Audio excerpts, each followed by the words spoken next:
On another one of my videos, Dr. Flat Truth responded again, this time about circumnavigation. And once again, I'm told that the earth is flat and that we should just get used to it. So let's slow this down, because this argument sounds convincing until you actually look at what circumnavigation means. Let's explore this.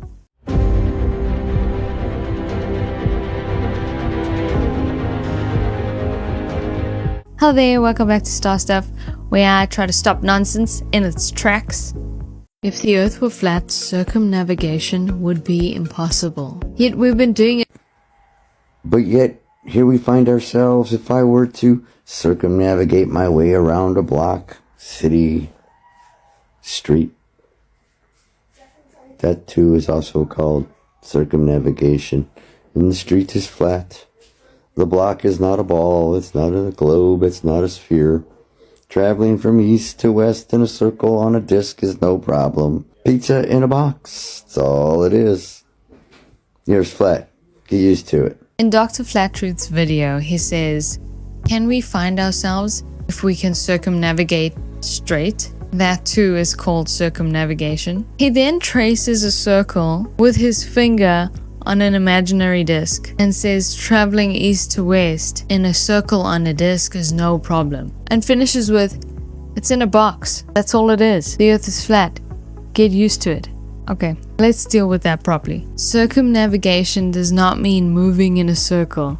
It means traveling in one consistent direction and returning to your starting point without turning around. That distinction matters a lot. Circumnavigate breaks down to Latin circum, which means around, and navigare, to navigate. On a spherical earth, if you travel east and never change direction, you will eventually arrive back where you started. That's true no matter what latitude you're on. Now here's where the flat disk falls apart completely. Yes, you can move around a circle on a disk, but to do that, you have to constantly change direction. You're turning the entire time. That's not circumnavigation. That's walking in a curve. If you try to move in a straight line on a flat surface, truly straight, you do not come back to where you started. You leave the disc. So when he traces a circle with his finger, what he's actually demonstrating is steering. That motion only works because he's manually forcing a curve. The earth doesn't steer you. On a globe, the surface itself curves beneath you, which is why you can maintain one heading and still loop back. A curved path on a flat surface is not the same thing as a straight path on a curved surface. This isn't theoretical. Planes, ships, and satellites have been navigating the Earth for years. Flight routes, fuel calculations, and navigation systems all rely on spherical geometry.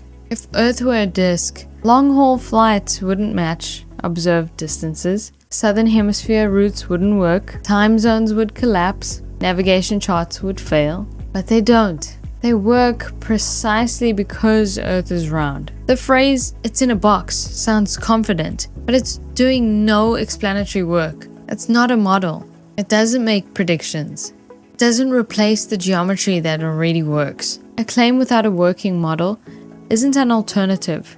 It's just a statement. This is the pattern you'll notice with flat earth arguments. They rely on defining words, ignoring direction, demonstrations that only work if you manually intervene, and confidence instead of calculations.